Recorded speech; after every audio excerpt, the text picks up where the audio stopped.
आनंद मठ। आनंद मठ और ऋषियों की अनमोल धरोहर को संजोएं।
सहनो भुनक्तु सह वीर्यं करवावहै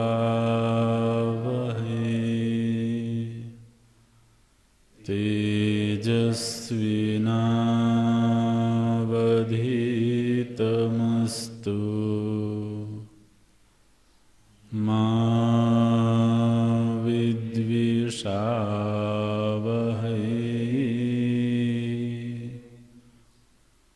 ॐ शान्तिः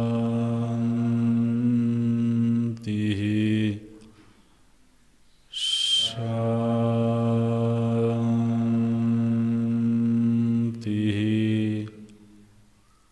शान्तिः।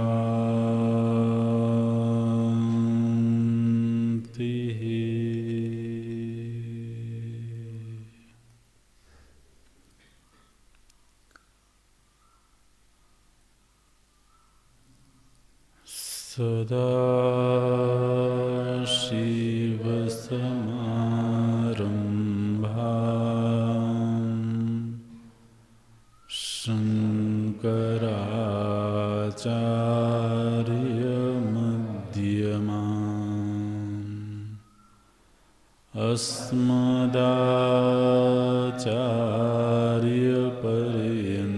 अस्मदाचार्यपर्यन्ताम्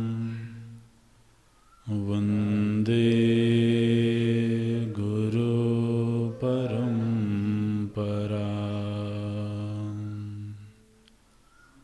शङ्करं शङ्कराचार्यं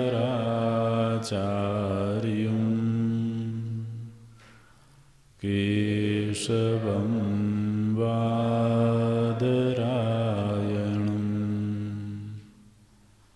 सूत्रभाष्यकृतौ वन्दे भगवन्तौ पुनः पुनः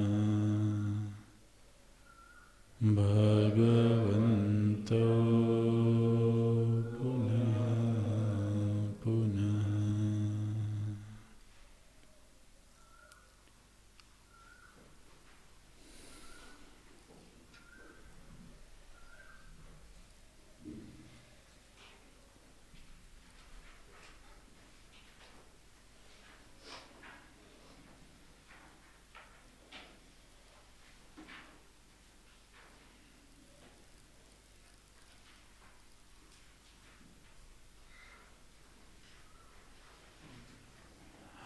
हन्तत इदं प्रवक्ष्यामि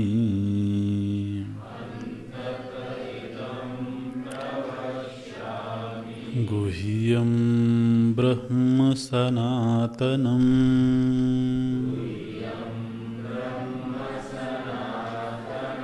यथा च मरणं प्राप्य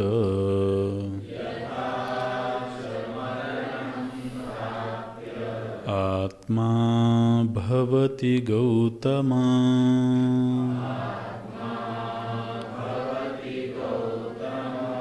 योनिमन्ये प्रपद्यन्ते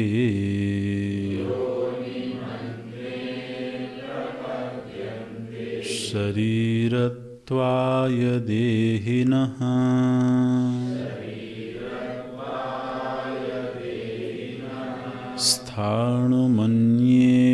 स्थाणुमन्येऽनुसंयन्ति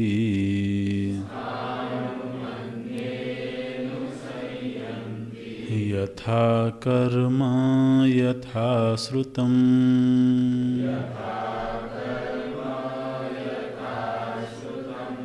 य एष सुप्तेषु जागर्ति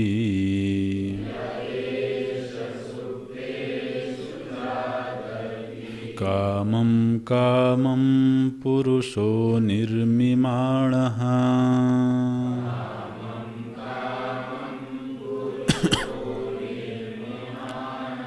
तदेव शुक्रं तद्ब्रह्म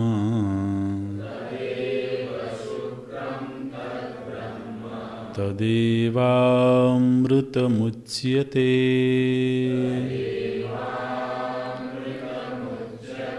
तस्मिन् लोकाश्रिताः सर्वे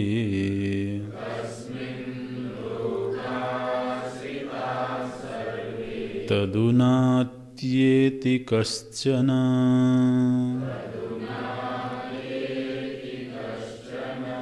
य एष सुप्तेषु जागर्ति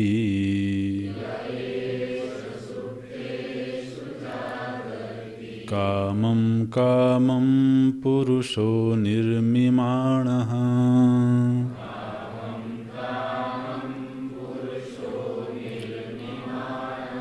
तदेव शुक्रं तद्ब्रह्म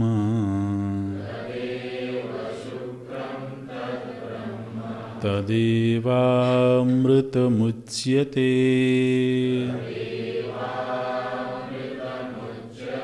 तस्मिन् लोकाश्रिताः सर्वे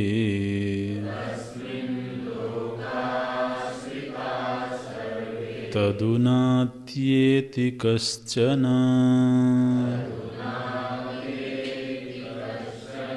एतद्वै तत् अग्निर्यथैको भुवनं प्रविष्टः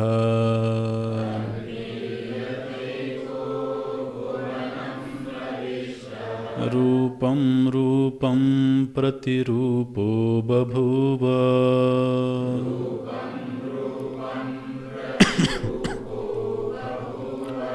एकस्तथा सर्वभूतान्तरात्मा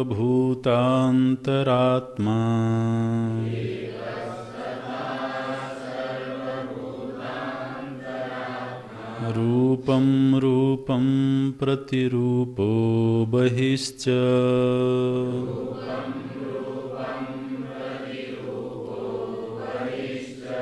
अग्निर्यथैको भुवनं प्रविष्टः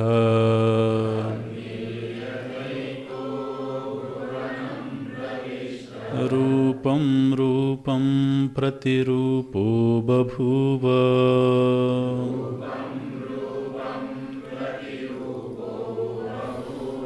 एकस्तथा सर्वभूतान्तरात्मा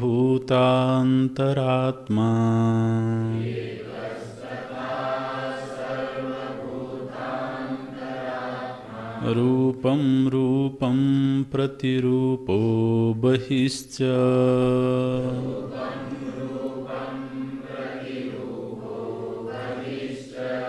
वायुर्यथैको भुवनं प्रविष्टः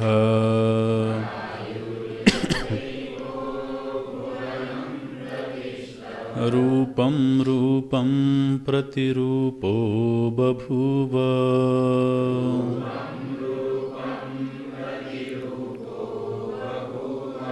एकस्तथा सर्वभूतान्तरात्मा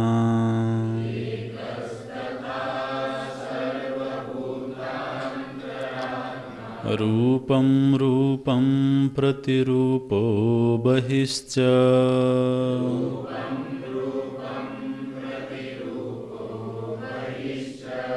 वायुर्यथैको भुवनं प्रविष्टः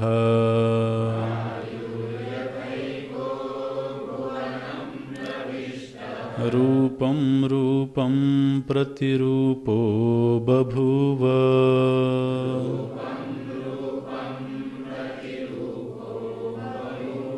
एकस्तथा सर्वभूतान्तरात्मा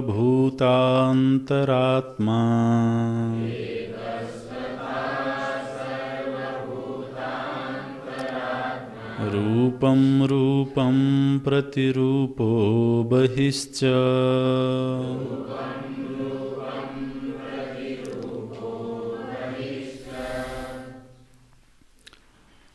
यत्प्रतिज्ञातं गुह्यं ब्रह्म वक्ष्यामि इति तद् आह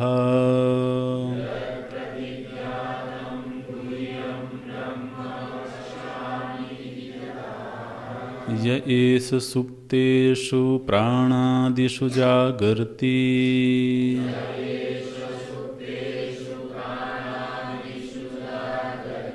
न स्वपिति कथं कामं कामं तं तं अभिप्रेतम्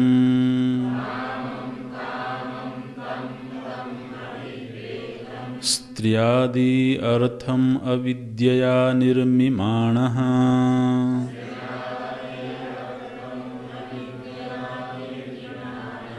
निष्पादयन्न जागर्ति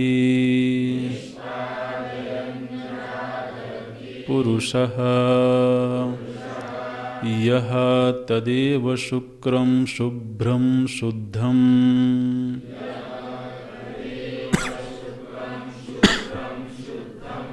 तद्ब्रह्म न अन्यद्गुह्यं ब्रह्मास्ति तदेव अमृतम् अविनाशी उच्यते सर्वशास्त्रेषु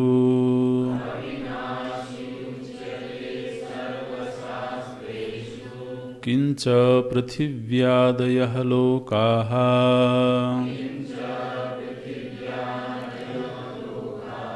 तस्मिन्नेव सर्वे ब्रह्मणि आश्रिताः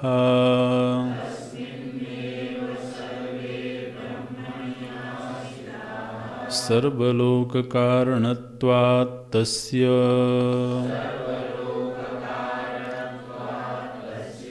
तदुनात्येति कश्चन इत्यादि पूर्ववदेव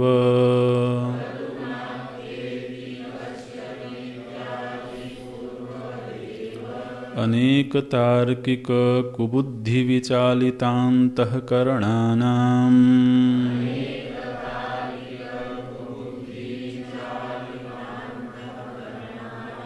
प्रमाणोपपन्नम् अपि आत्मैकत्वविज्ञानम् असकृत् उच्यमानं ऋजुबुद्धीनाम्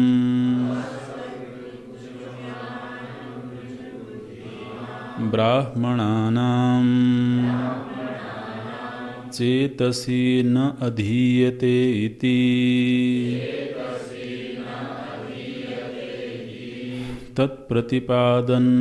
तत्प्रतिपादन आदरवती पुनः पुनः आह श्रुतिः अग्निः यथैकः एव प्रकाशात्मा सन्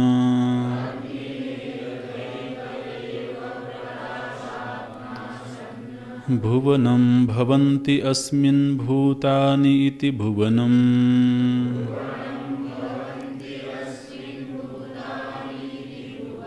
अयं लोकः तम इमं प्रविष्टः अनुप्रविष्टः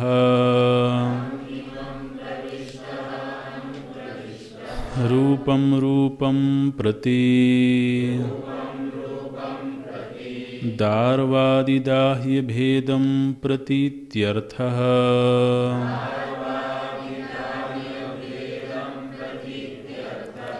प्रतिरूपः तत्र तत्र प्रतिरूपवान् दाह्यभेदेन बहुविधो बभूव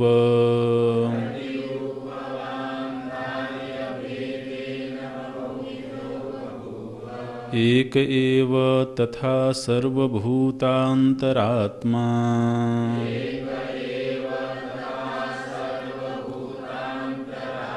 सर्वेषां भूतानाम् अभ्यन्तर आत्मा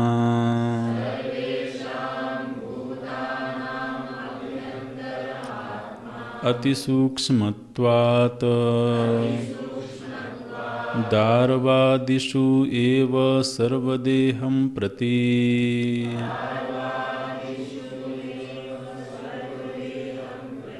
प्रविष्टत्वात्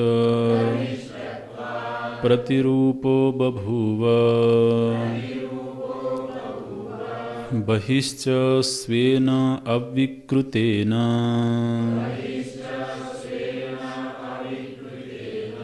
रूपेण आकाशवत् तथान्यो दृष्टान्तः वायुर्यथैक इत्यादि प्राणात्मना देहेषु अनुप्रविष्टः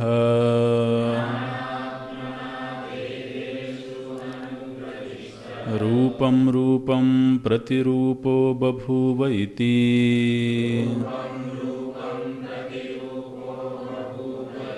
समानम्।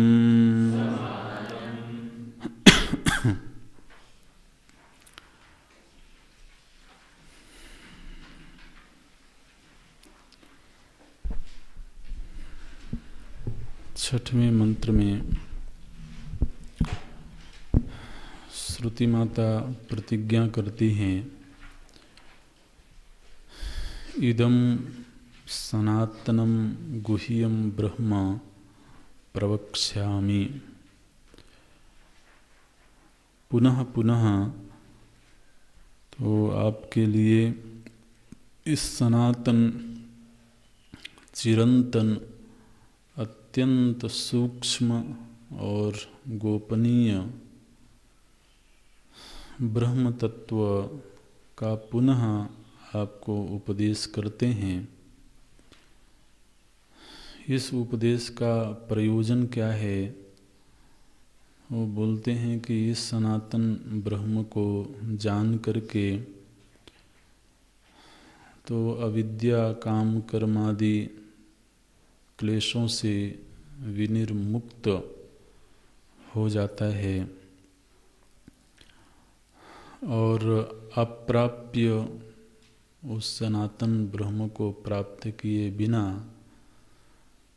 तो निरंतर संसरण को प्राप्त होता है।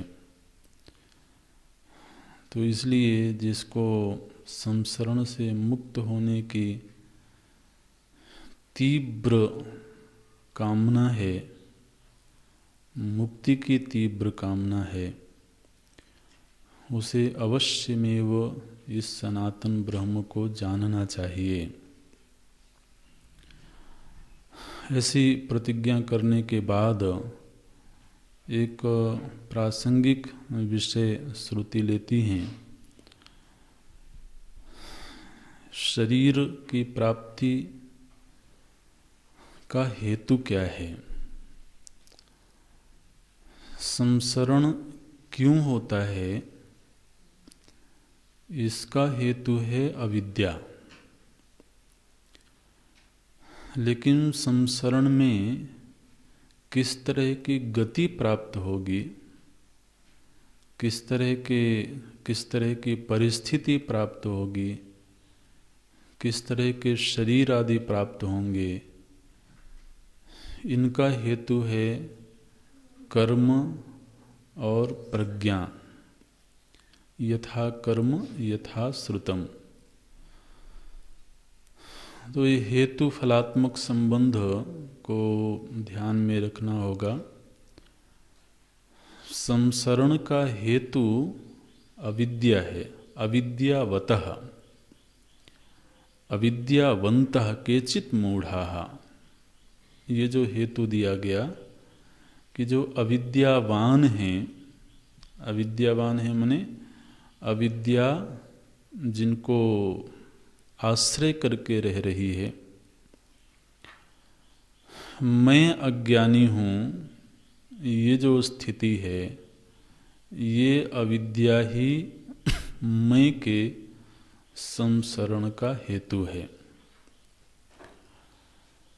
लेकिन जब संसरण हो रहा है तो उसमें किस तरह की परिस्थिति प्राप्त होगी, किस तरह के लोक प्राप्त होंगे, किस तरह का शरीर प्राप्त होगा, इसका हेतु अलग है। वो हेतु श्रुति ने दो बताए, यथा कर्म यथा श्रुतम। तो इसलिए यदि एक बार अविद्या को ही मिटा दिया जाए तो फिर कर्म और संस्कारों को अलग से मिटाने के लिए प्रयत्न नहीं करना होता है। अविद्या का जब नाश होता है तो फिर संसरण मिट गया।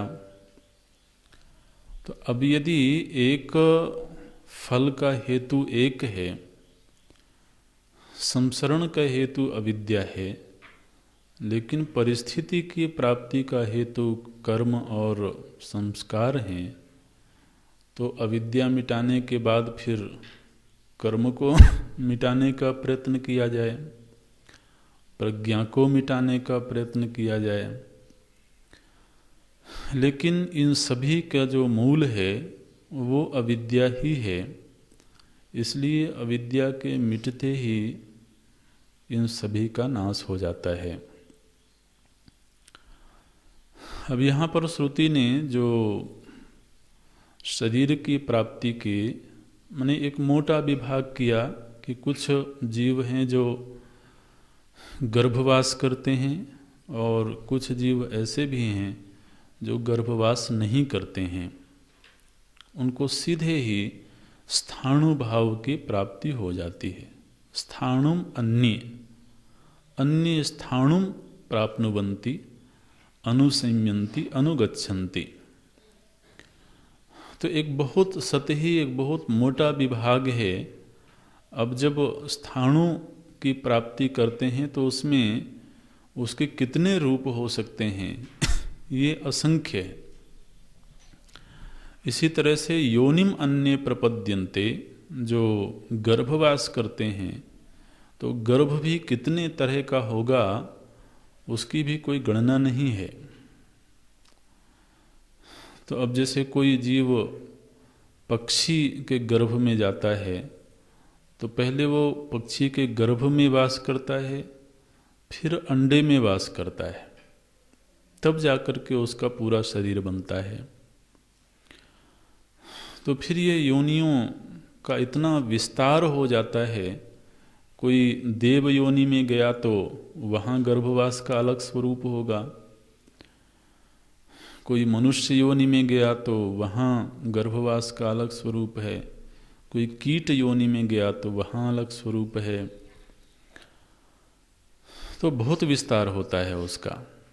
लेकिन एक मोटा विभाग श्रुति ने किया, केचित् योनिम प्रपद्यन्ते केचित् स्थाणुम प्रपद्यन्ते। हेतु क्या दिया गया? बोले यथा कर्म यथा श्रुतम। ये यथा श्रुतम को थोड़ा समझना होगा। यथा श्रुतम माने क्या? सरल अर्थ है संस्कार। लेकिन संस्कार माने क्या? तो ये जो यथा श्रुतम है, ये यथा कर्म से भी ज़्यादा महत्वपूर्ण है। प्रायः लगता यही है कि जन्म का मुख्य हेतु कर्म है, लेकिन जो यथा श्रुतम है ये ज़्यादा महत्व का है। इसको ऐसे विचार करना चाहिए कि हमारे जीवन की जो मान्यताएं हैं, जो जिन मान्यताओं को लेकर के हम जीते हैं, वो मान्यताएं ही यथाश्रुतम है। यथाश्रुतम माने जैसा सुना, शाब्दिक अर्थ है जैसा सुना, लेकिन इससे कोई बहुत विशेष अर्थ नहीं निकलता है। सुन करके, अनुभव करके जिन मान्यताओं को हमने सहेजा है, जिन मान्यताओं का हमने निर्माण किया है, उस मान्यताओं के अनुसार ही फिर कर्म का संपादन होता है। जैसे कि किसी की मान्यता ये है कि जो सत्य का मार्ग है वही मंगलमयी मार्ग है। तो एक मान्यता है, एक निर्णय है, एक बौद्धिक निर्णय है। मान्यता, ये शब्द तो समझ पा रहे हैं ना, जो हमारे भीतर नोशंस हैं जीवन को लेकर के, समाज को लेकर के, सृष्टि को लेकर के, किन विचारों को केंद्र में रख करके मैं जीवन जी रहा हूं, वो विचार, ये हमारे व्यक्तित्व का सबसे अंतरंग और सबसे महत्वपूर्ण पक्ष है। विज्ञान में कोश में ये चीज़ रहती है, बल्कि आनंदमय कोश में भी ये जाती है। तो मेरे जीवन के केंद्र में कौन से विचार हैं? जैसे कि पीछे जब वर्ण आदि की चर्चा हो रही थी, तो उसमें जब ब्रह्मचर्य आश्रम की बात हुई तो ये कहा गया कि जो ब्रह्म को केंद्र में रख करके चर्या करता है, उसकी जो चर्या है, जीवन चर्या है, उस जीवन चर्या के केंद्र में ब्रह्म है। तो उसकी समस्त क्रियाएं सुबह से लेकर के शयन पर्यंत वो ब्रह्म के अनुरूप ही होंगी। तो ऐसा जिसका जीवन है उसको ब्रह्मचारी बोलते हैं। तो इसी तरह से हमारे जीवन की वो कौन सी मान्यताएं हैं, वो कौन से बौद्धिक निर्णय हैं, जिन निर्णयों को केंद्र में रख करके हम जीवन जीते हैं। जीवन जीते हैं माने कर्म करते हैं, कर्मों का संपादन करते हैं। तो कर्म के पहले भी वो विचार हैं, वो मान्यताएं हैं। तो अब किसी की मान लीजिए ऐसी मान्यता है कि केवल सत्य का आश्रय लेने से जीवन नहीं चलता है, तो झूठ का सहारा तो लेना पड़ता है। किसी की मान्यता हो सकती है, एक निर्णय हो सकता है। वो निर्णय आता है अपने पूर्व के अनुभवों से, वो निर्णय आता है श्रवण से, लोगों के साथ व्यवहार करने से। लेकिन हमारे समूचे व्यवहार का परिणाम जो हमारे भीतर बने हुए नोशंस हैं, मान्यताएं हैं, वही मान्यताएं फिर हमारे व्यक्तित्व को कोऑर्डिनेट करती हैं, वह हमारे आगे के व्यक्तित्व को संचालित करती हैं। इस विषय को जितना अच्छी प्रकार से समझने की कोशिश करेंगे उतना ही हम जीवन को लेकर के सावधान होंगे। मान्यता कब कैसी बन जाती है कई बार हमें पता भी नहीं लगता, लेकिन एक बार वो मान्यता बन गई तो आगे का जीवन, आगे की हमारी सारी विचारधारा उस मान्यता का ही अनुवर्तन करती है। तो अब कोई व्यक्ति इस मान्यता को धारण कर ले कि केवल ईमानदारी से जीवन नहीं चलता है, वो एक दिन में बनी हुई मान्यता नहीं होगी, वो बार बार के अनुभव से एक मान्यता बनी। तो अब जब ये निर्णय हो गया बुद्धि में कि केवल ईमानदारी से जीवन नहीं चलता, इसका मतलब है कि अब वो जब जब बेईमानी करेगा तो उसका जस्टिफिकेशन भी होगा पीछे, कि ऐसा करना गलत नहीं है। तो अब वो जो कर्म हो रहा है उस कर्म के पीछे उसको प्रायोजित कौन कर रहा है? वो मान्यता, वो निर्णय। किसी का निर्णय ये है कि कुटिलता का व्यवहार तो करना पड़ता है, उसके बिना जीवन नहीं चलता। तो वो धीरे धीरे करके वो जो एक विचारधारा थी वो हमारा स्वभाव बनने लगता है। पहले तो वो बहुत शिथिल रहती है, लेकिन जब बार बार हमारी बुद्धि ने निर्णय लिया कि कुटिलता से ही जीवन चलता है, तो महाराज फिर वो धीरे धीरे स्वभाव बन जाता है हमारा। अब एक बार ये स्वभाव बन गया तो अब इस स्वभाव की पूर्ति के लिए कौन सी योनि में जाना पड़ेगा? लोमड़ी बनना पड़ेगा।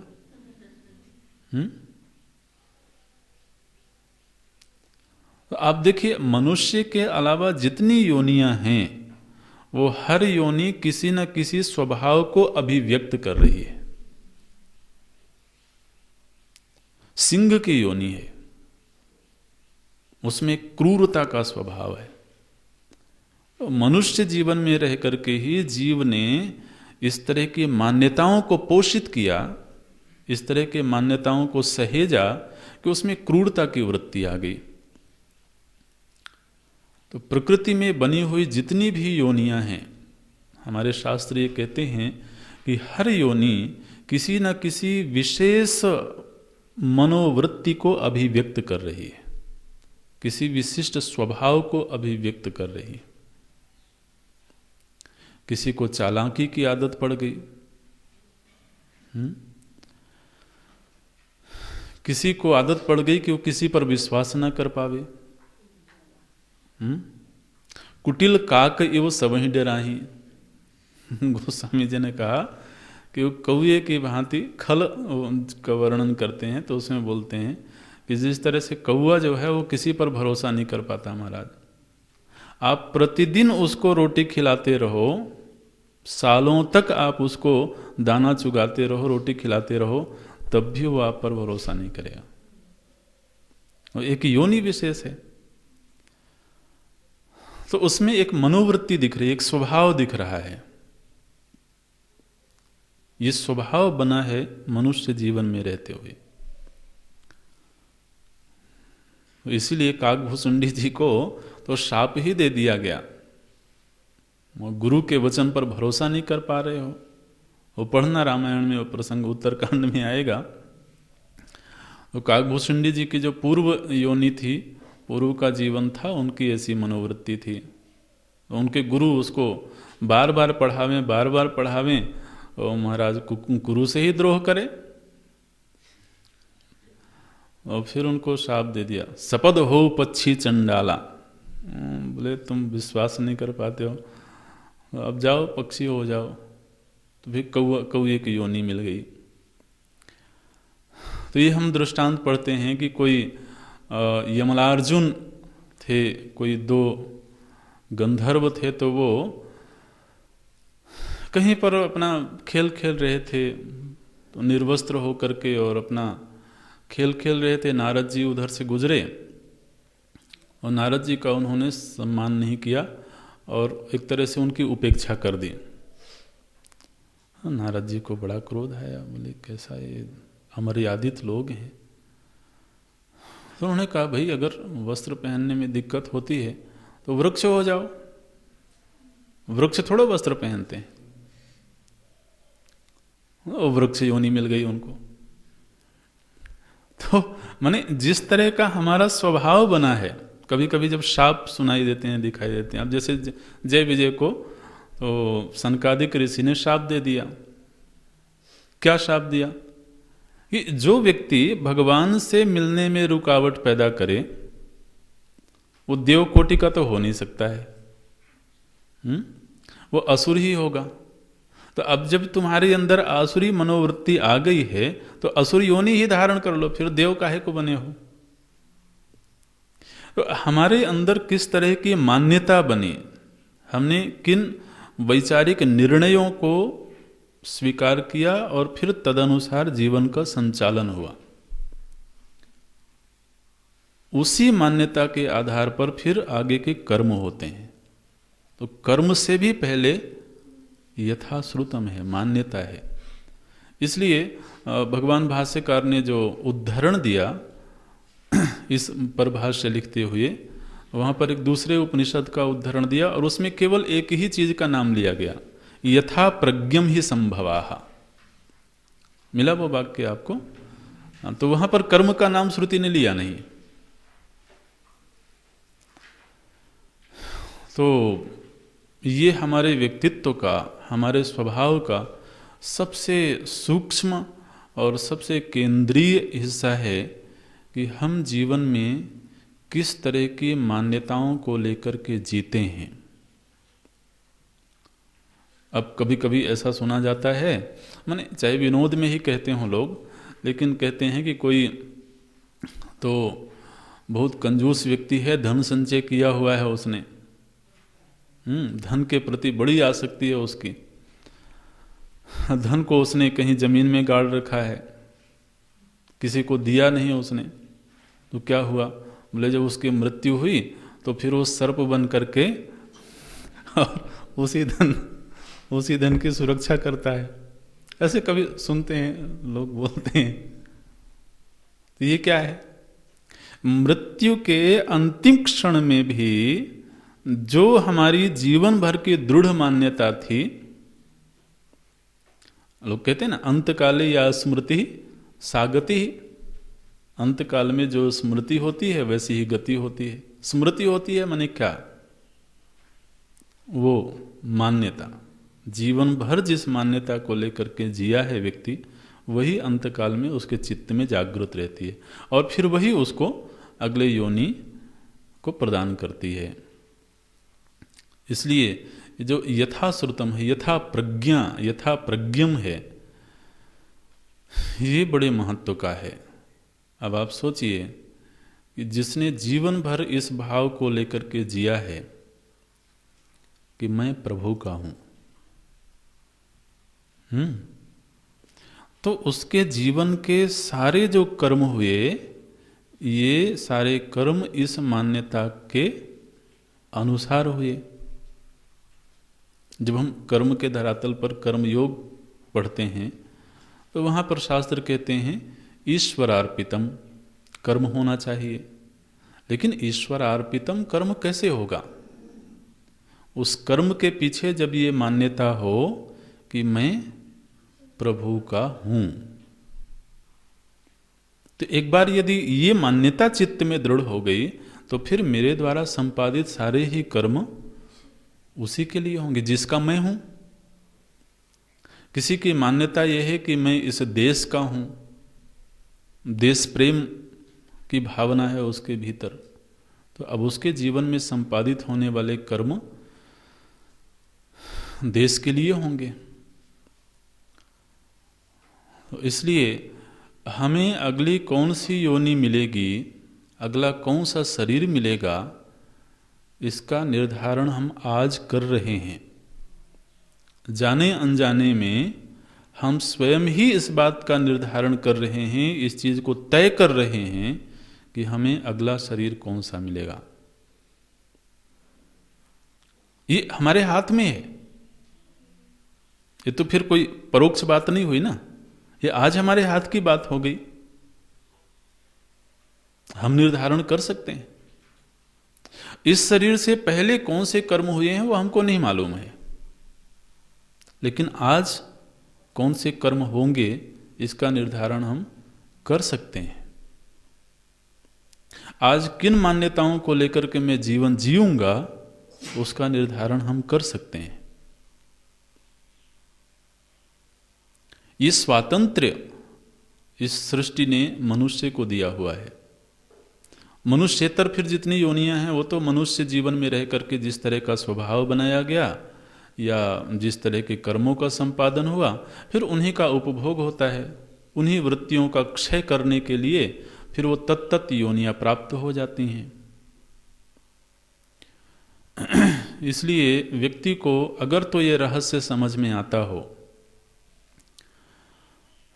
तो जीवन में बनने वाली मान्यताओं के प्रति बहुत सावधान रहने की जरूरत है। जैसा कि पूर्व में कहा कि कई बार मान्यता अनजाने में बन जाती है। किसी व्यक्ति को लेकर के अनजाने में एक मान्यता बन गई, समाज को लेकर के। माने ऐसे लोग दिखाई देते हैं जो अपने व्यक्तिगत जीवन में बहुत ईमानदार होंगे, लेकिन व्यक्तिगत जीवन की जो ईमानदारी है वो महाराज उनके अंदर ऐसी मान्यताओं को जन्म दे देती है। हाँ, दुनिया में सभी तो बेईमान लोग हैं। तो अपने भीतर की जो ईमानदारी है वो तो ठीक है, वो तो अच्छी बात है, लेकिन आप ईमानदार हो और दूसरे सब बेईमान हैं, तो आपके व्यक्तित्व के केंद्र में कौन सा विचार है फिर? आप जब भी जिसके साथ में भी व्यवहार होगा तो भीतर कहीं वो विचार बना रहेगा कि मैं बेईमान व्यक्ति से व्यवहार कर रहा हूं। अगर कहीं ये मान्यता बन गई कि जो भी मधुर बोलता होगा उसके भीतर कटुता होगी, तब चाहे भले वास्तव में उसके भीतर माधुर्य हो, लेकिन अब ये मान्यता हमको क्या बताएगी? नहीं नहीं, ये मधुर बोल रहा है, इसका मतलब है कि कुछ एक मान्यता है ना, एक बौद्धिक निर्णय है। जो भी बौद्धिक निर्णय हो रहा हो, क्योंकि वो आगे के जीवन का, जब तक कि संसरण की मूल जो अविद्या है उसका नाश न हो जाए तब तक तो संसरण अवश्यम भावी है। और यदि संसरण अवश्यम भावी है तो हम उसके प्रति सावधान क्यों ना रहें? आखिर आदमी घर बनाता है, संबंध बनाता है, धन संग्रह करता है, इसीलिए क्योंकि भविष्य हमारे सामने है। हमें मालूम है कि हमारे सामने एक भविष्य है।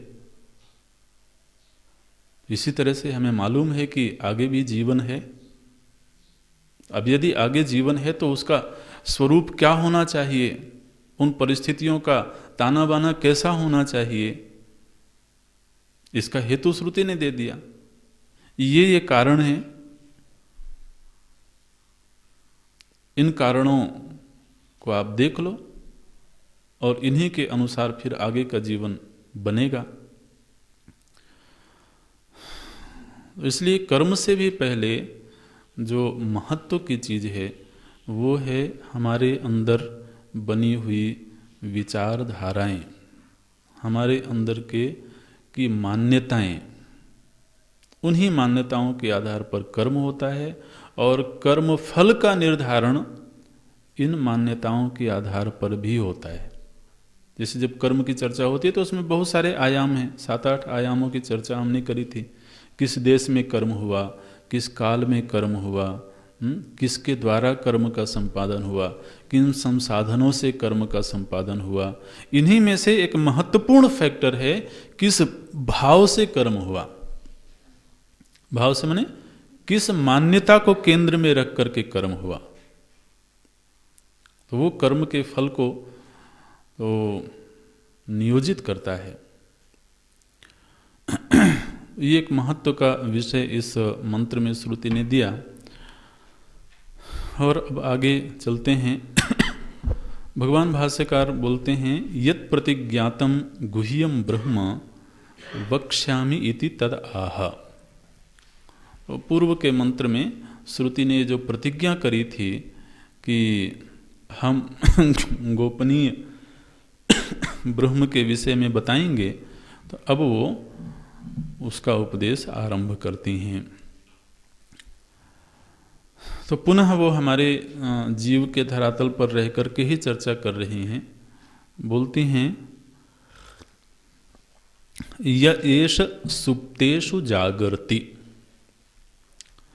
य माने जो, जागर्ति जो जागता है।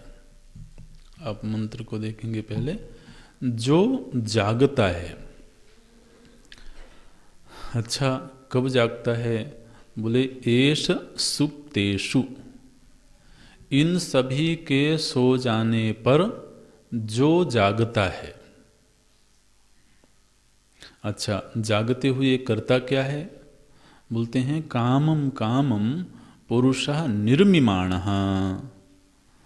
तो यह जो पुरुष है ये अपनी इच्छाओं के अनुसार, अपनी वासनाओं के अनुसार एक नई सृष्टि करता है। कामम कामम यथा कामम, जैसी उसकी कामनाएं हैं, जैसी उसकी इच्छाएं हैं, उन इच्छाओं, उन वासनाओं के अनुरूप निर्मिमाण, वो निर्माण करता है, एक सृष्टि का निर्माण करता है। तदेव शुक्रम, जो पुरुष ऐसा करता है वही शुद्ध निर्मल ब्रह्म तत्व है। एक बार फिर से अर्थ देख लेते हैं। इन सभी के सो जाने पर, एस सुप्तेषु, इन सभी के सो जाने पर, यह पुरुषः जागर्ति, जो पुरुष जागता है। अच्छा, यह जो शब्द है पुरुष के साथ जाएगा। यह पुरुषः, जो पुरुष जागता है और क्या करता है? बोले कामम कामम निर्मिमाणः, और अपनी तत्त वासनाओं के अनुरूप वह कुछ कुछ बनाता है। निर्मिमाणः, निर्माण करता है, माने एक नवीन सृष्टि का निर्माण करता है। जो पुरुष ऐसा करता है, तो यहाँ पुरुष के दो विशेषताएं बताई गई। एक तो इन सभी के सो जाने पर जो जागता रहता है, और जागते हुए वो नवीन सृष्टि का निर्माण करता है। ऐसा जो पुरुष है तदेव शुक्रम, बिल्कुल वही पुरुष शुक्र है, शुद्ध है, निर्मल है। तद ब्रह्म, वही ब्रह्म है। तदेव अमृतम, वही अमृत है। पूर्व के मंत्र में श्रुति ने प्रतिज्ञा करी थी, गुह्यम सनातनम ब्रह्म प्रवक्ष्यामि, उस सनातन ब्रह्म के विषय में बताऊंगे। यहां पर बोलते हैं तद एव ब्रह्म, वही ब्रह्म है। अच्छा, वही शुक्र है, वही ब्रह्म है। शुक्र माने यहाँ कोई शुक्र ग्रह वगैरह नहीं करना, शुद्धम, भगवान भाष्यकार अर्थ बताएंगे। तद ब्रह्म तदेव अमृतम उच्यते, शास्त्रों में उसी को अमृत कहा गया है। तस्मिन लोकाः श्रिताः सर्वे, और ये समूचा जगत उसी पर आश्रित है। एक ऐसे पुरुष की पहचान श्रुति करवा रही हैं, तो जो जागता भी है, अपनी वासनानुसार नवीन सृष्टि करता है, और ये समूचा जगत उसी पर आश्रित है। लोकाः श्रिताः आश्रिताः, सर्वे लोकाः तस्मिन् एव आश्रिताः, और लोक में कोई भी उसका अतिक्रमण नहीं कर सकता। तदु न अत्येति कश्चन एतद् वै तत्। भगवान भाष्यकार बोलते हैं, य एष सुप्तेषु, श्रुति ने कहा इन सभी के सो जाने पर। इन सभी के माने किसके? बोलते हैं प्राणादिषु, प्राण आदि के। तो यहां पर प्राण आदि का अर्थ करना होगा इंद्रियों के। प्राण शब्द का अर्थ यहां इंद्रिय करना, प्राण माने प्राण वायु नहीं करना। जिस समय, माने ये हमारी बात हो रही है सीधे सीधे, जिस समय हम शयन में जाते हैं, सुसुप्ति में जाते हैं, तो उस समय इन सभी के सो जाने पर भगवान भाष्यकार बोलते हैं प्राणादिषु। अब प्राणादिषु तो फिर मुश्किल हो गया। तो अब प्राण महाराज अगर सो जाएं तो फिर तो तो यहाँ पर प्राण का अर्थ करेंगे इंद्रिय समुदाय, अंतर इंद्रिय, बहिर्ंद्रिय। तो इन सभी इंद्रियों के सो जाने पर जागृति, कोई है जो जागता है। जागृति माने न स्वपिति, कोई ऐसा भी है जो सोता नहीं है। इंद्रियां सो गई हैं, अंतःकरण मन सो गया है, बुद्धि सो गई है, लेकिन इन सभी के सो जाने पर कोई है जो जगा हुआ है। अच्छा, कथम, ये कैसे पता लगा कि वो जगा हुआ है? उसके जगे होने का कोई प्रमाण तो होना चाहिए। कैसे मालूम पड़ा जगा हुआ है? बोलते हैं कामम कामम तम तम अभिप्रेतम। अभिप्रेतम माने जो हमारा अभीष्ट वस्तु है, तो जो भी बाहर की चीज़ें हैं, तो भोग विलास आदि, कोई विशेष परिस्थिति आदि, बोलते हैं स्त्री आदि, तो जो भी जिसके अभीष्ट वस्तुएं हैं, जो जागृत अवस्था में वो कामना कर रहा था लेकिन उसको प्राप्त नहीं हुए। कोई स्थान की कामना कर रहा था, इस स्थान की प्राप्ति हो जाए। कोई वस्तु की कामना कर रहा था, इस वस्तु की प्राप्ति हो जाए। कोई कामना कर रहा था, ऐसी परिस्थिति मिल जाए। तो अभिप्रेतम, तम तम अभिप्रेतम, जो उसका अभिप्रेत था, अभीष्ट था। स्त्र्यादि अर्थम अविद्यया निर्मिमाणः। तो वो व्यक्ति फिर जब सुसुप्ति में गया तो इंद्रियां आदि तो सो गईं, लेकिन वहाँ कोई जगा हुआ है जो फिर उन्हीं अभिप्रेत वस्तुओं का निर्माण करता है। ये बात हो रही है स्वप्नावस्था की। तो जिस समय हम सुसुप्ति में गए, तो गहन सुसुप्ति में जाने से पहले हमारा जो समय है वो स्वप्नावस्था में बीतता है। तो प्रायः स्वप्नावस्था में ये देखा जाता है कि जागते समय हमने जिनकी कामना करी, अब कामना करना है तो फिर भगवत प्राप्ति की कामना करें, और क्या करेंगे। बार बार भगवान का ध्यान किया, बार बार ध्यान किया, एक रूप विशेष का ध्यान किया, तो महाराज फिर अनुग्रह करके प्रभु जी वहाँ दर्शन दे दिए। लेकिन ये बाहर की वस्तुओं की कामना होती है, ऐसा घर हो, ऐसे लोग हों, ऐसी वस्तुएं हों, तो वो कामना करते करते वो अभिप्रेत बन गया। अब वो जो अभिप्रेत है वो स्वप्नावस्था में जाकर के पूरा हो गया, वहाँ वो चीज़ बन गई। तो कौन है जो इंद्रियों के सो जाने पर वहाँ जागता है और जागते हुए वो नवीन सृष्टि करता है? सृष्टि का हेतु यहाँ पर भगवान भाष्यकार ने बताया अविद्यया। अविद्यया निर्मिमाणः निष्पादयन्न जागर्ति। निर्माण करते हुए जागता है वो। तो उस सुसुप्ति में जाकर के भी कोई जाग रहा है, ये तो स्वप्न ही प्रमाण बना ना। वो स्वप्न देख रहा था, इसका मतलब है देखने वाला तो जगा हुआ था, वो सोया नहीं था। और उसने स्वप्न जगत का निर्माण कैसे किया? भगवान भाष्यकार बोलते हैं अविद्या। तो अविद्या से किसी चीज का निर्माण होता है क्या?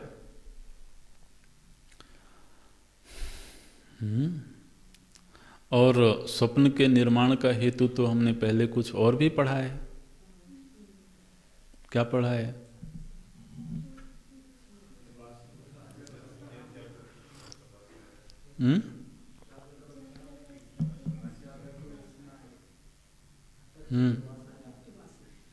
हाँ, तो वो श्लोक, वो पंक्ति अगर बोलें तो अच्छा है। वासना कल्पयेत स्वप्ने, ये श्लोक कहीं मिला? दृग्दृश्य विवेक में पढ़ा है, वासना कल्पयेत स्वप्ने। और स्वप्न में जो जगत बना, तज्जनित वासनया निद्रा समय यह प्रपंच अनुभूयते, ये तत्वबोध में मिला। तो वासनया, वासना के द्वारा उस जगत का निर्माण हुआ। फिर दूसरे ग्रंथ में आया वासना कल्पयेत स्वप्ने। माने आप देखिए मेधा की कितनी भूमिका है। अगर वो पूर्व पठित ग्रंथ चित्त में होवें तो वही जब विषय हमारे सामने आता है तो सारी विचार जो हमें पूर्व से प्राप्त हैं उनका वहाँ पर संग्रह हो जाता है, तो विचार और थोड़ा स्पष्ट होता जाता है। इसलिए विद्यार्थी के रूप में कोशिश रहनी चाहिए कि एक विषय पर किस किस ग्रंथ में क्या क्या विचार दिए गए हैं, उसका जब एक जगह संग्रह होता तब एक कंप्लीट एक विचार बनता है किसी विषय को लेकर के। तो पूर्व में तो ग्रंथों में, और वो ग्रंथ भी किसी और के नहीं है, भगवान भाष्यकार के ही, तत्वबोध भगवान भाष्यकार का ही लिखा हुआ है ना। वासनया निद्रा समय यह प्रपंच अनुभूयते, यहां पर क्या बोलते हैं, अविद्यया, ये भी भगवान भाष्यकार का ही वाक्य है। अब कैसे संगति लगाएंगे?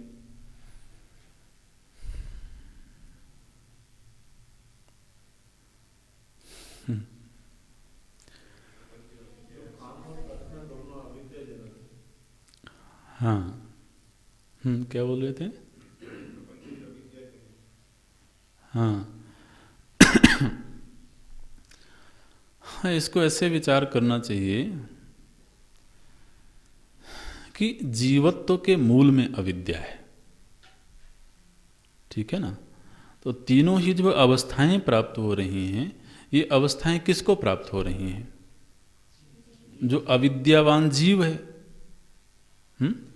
तो अवस्थाओं की प्राप्ति का जो मूल हेतु है वो तो जीवत्व है, और जीवत्व का जो मूल हेतु है अविद्या है।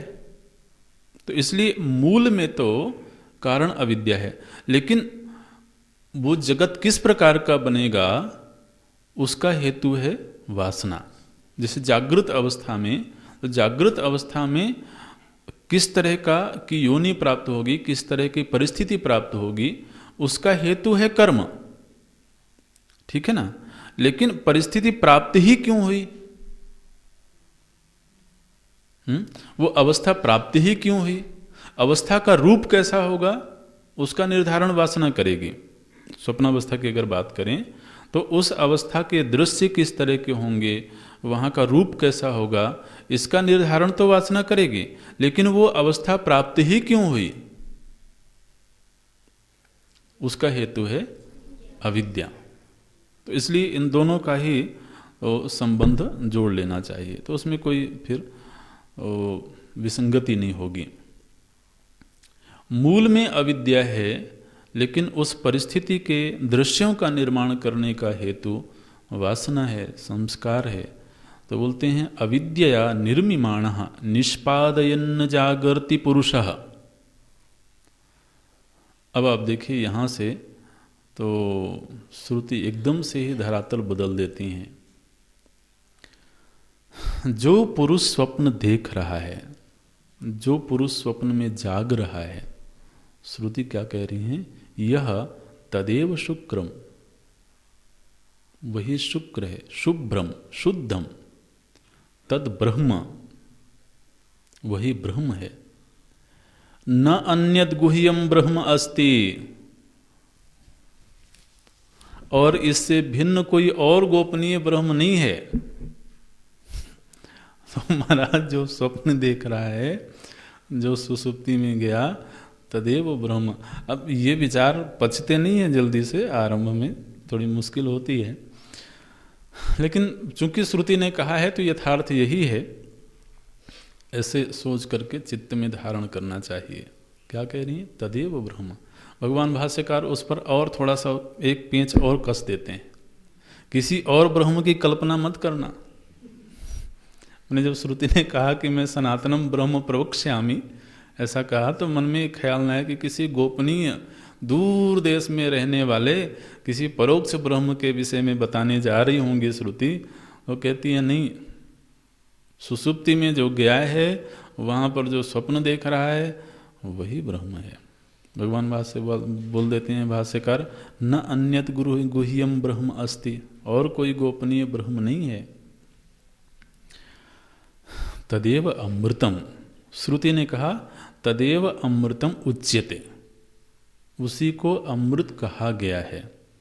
तदेव अमृतम, अमृत का अर्थ करते हैं अविनाशी, तदेव अविनाशी उच्यते, उसी को अविनाशी कहा गया है। कई ही उच्यते, किनके द्वारा कहा गया है, किन्होंने कहा है कि वो अविनाशी है?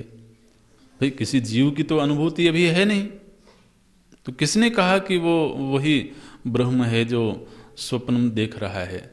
बोलते हैं सर्वशास्त्रेषु, सभी शास्त्रों ने उसी को ब्रह्म कहा है।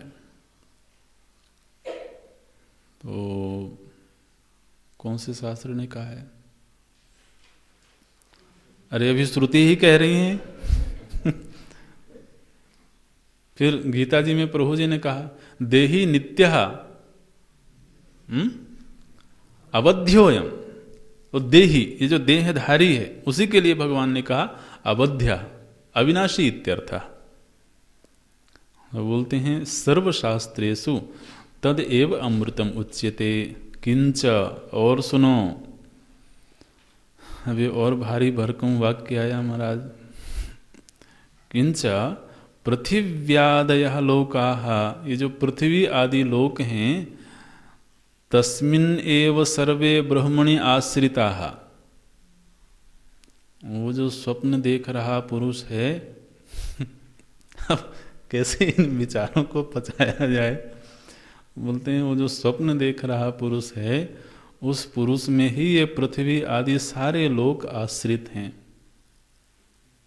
बोलते हैं पृथिव्यादयः लोकाः तस्मिन् एव, उसी में, तस्मिन् पुरुषे, उसी पुरुष में सर्वे आश्रिताः, तस्मिन् ब्रह्मणि, ब्रह्म शब्द पहले दे दिया गया था इसलिए बोलते हैं तस्मिन् ब्रह्मणि सर्वे लोकाः आश्रिताः।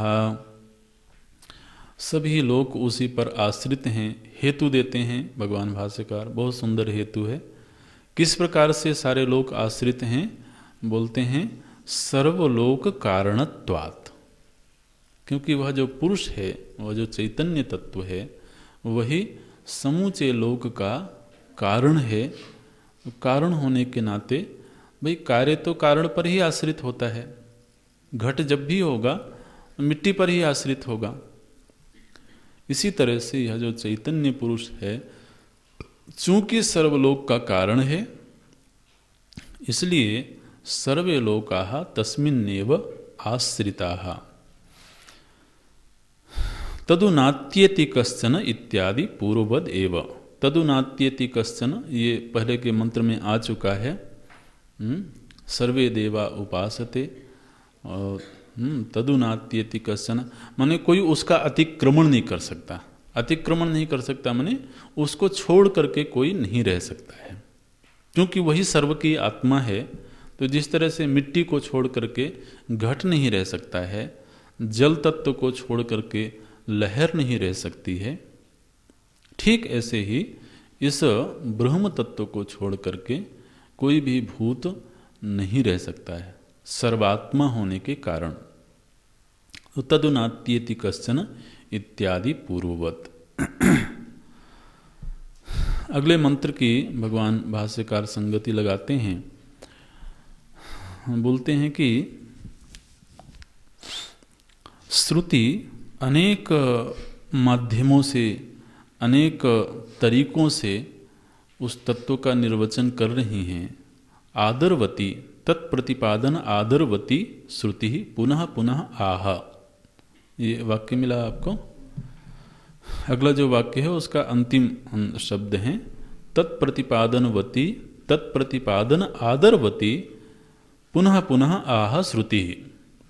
तो जो श्रुति है वो बार बार उसी ब्रह्म का प्रतिपादन करती हैं और बड़े आदर के साथ करती हैं। आदरवती श्रुति ही जीवंत मानते हुए भगवान भाष्यकार बोलते हैं कि श्रुति जो हैं इस तत्व का प्रतिपादन करने में गौरवान्वित होती हैं, प्रसन्न होती हैं, बड़े आदर के साथ कर रही हैं। किमर्थम प्रतिपादनम करोति, क्यों प्रतिपादन कर रही हैं? बोलते हैं देखो, तो श्रोता वर्ग में, समाज में ऐसे ऐसे लोग हैं महाराज जिनकी जो बुद्धि है वो कुतार्किकों के द्वारा विचलित कर दी गई है। ऐसे ऐसे बुद्धि संपन्न लोग हैं जिनकी बुद्धि को कुतार्किकों ने विचलित कर रखा है।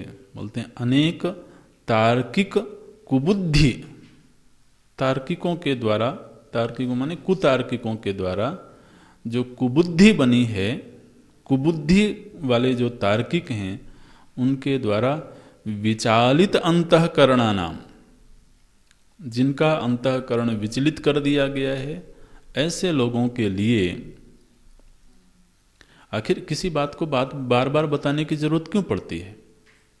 क्योंकि बुद्धि में उतनी सामर्थ्य नहीं है कि प्रथम बार में ही उस चीज को ग्रहण कर ले। तो अब बुद्धि में सामर्थ्य क्यों नहीं है, उसका एक हेतु भगवान भाष्यकार बता रहे हैं।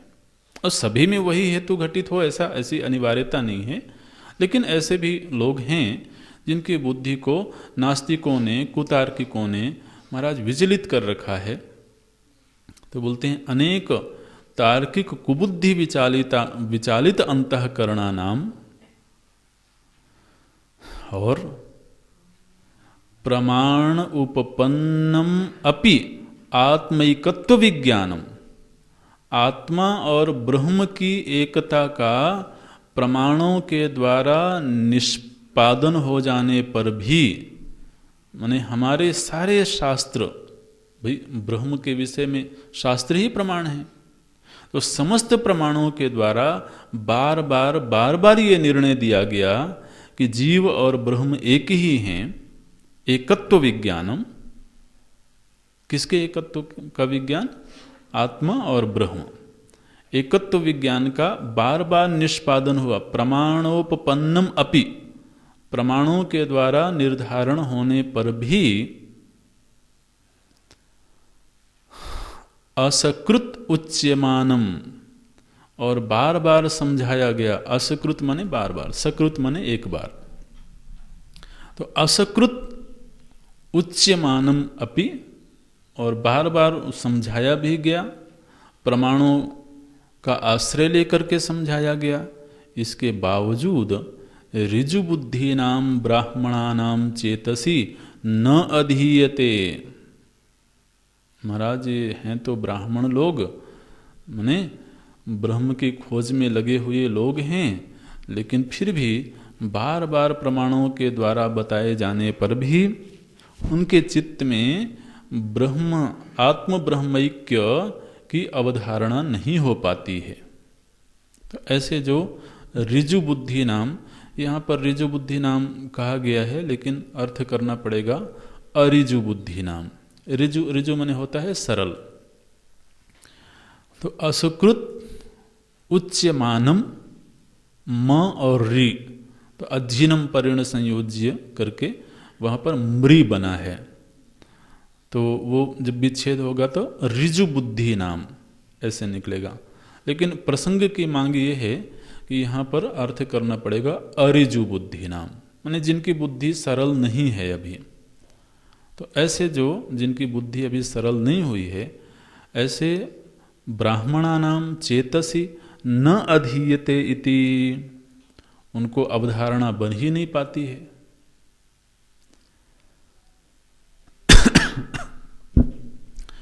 ओ, आज फिर से काकभूषुंडी जी की याद आ रही है। महाराज वहाँ पर तो वो अपना जीवन वृत्त बताते हैं। वो स्वयं ही, जब गरुड़ जी ने पूछा उनसे कि आप कौवा कैसे हुए, आपको ये योनि कैसे मिली, और अब आप इस योनि को क्यों नहीं छोड़ पा रहे हैं, तो उन्होंने अपने पूर्व के जीवन का प्रसंग बताया। वो बताते हैं कि मैं जब गुरुदेव के पास में गया तो ब्रह्म और आत्मा की एकता का प्रतिपादन करते थे, वो बात मुझे बिल्कुल पचती नहीं थी। तो बोलते थे मैं उनके विरुद्ध खड़ा होकर के और उन्हीं के साथ प्रतिवाद करता था। ऐसे कैसे हो सकता है, ऐसे कैसे हो सकता है? ऐसे तो महाराज बोले कि मैं उनके उन वचनों को, वो यद्यपि बड़ी मृदुता के साथ में शास्त्र का आश्रय लेकर के प्रतिपादन करते थे, लेकिन मैं उनके खिलाफ खड़ा रहता था। भक्त थे वो, लेकिन अब बुद्धि में एक इस तरह का निर्णय था। बोले कि बार बार मैं प्रतिवाद करता, उनको क्रोध आ गया। वो बोले जब तुमको बात समझ में नहीं आती है हाँ तो फिर क्या करोगे। तो ऐसे तो बोलते हैं कि बाद में फिर उनको उस चीज़ का पश्चाताप हुआ और बोलते हैं कि बड़े दयालु थे वो और मुझ पर बड़ा उनका अनुग्रह था, लेकिन उस समय मेरी बुद्धि ऐसी बन गई थी कि समझ में नहीं आता था। बाद में फिर जब उनका व्यक्तित्व बदला तो फिर वो जो शास्त्र का सत्य है वो सत्य है, आदमी कब तक उसको नकारेगा। ऐसे तो बोलते हैं कि उस समय अरिजु बुद्धि हो गई थी, उस समय बुद्धि जो है वो शास्त्र के निर्णय को स्वीकार करने में समर्थ नहीं थी। तो बोलते हैं न अधीयते, उस निर्णय को स्वीकार नहीं कर पाता।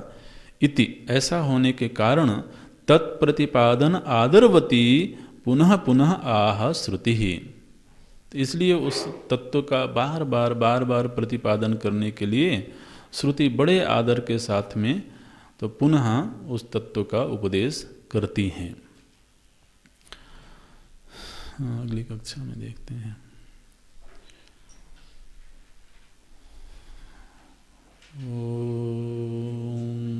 पूर्णमदः पूर्णमिदं पूर्णात् पूर्णमुदच्यते पूर्णस्य पूर्णमादाय पूर्णमेवावशिष्यते। ॐ शान्ति शान्ति शान्तिः। हरि ओम। श्री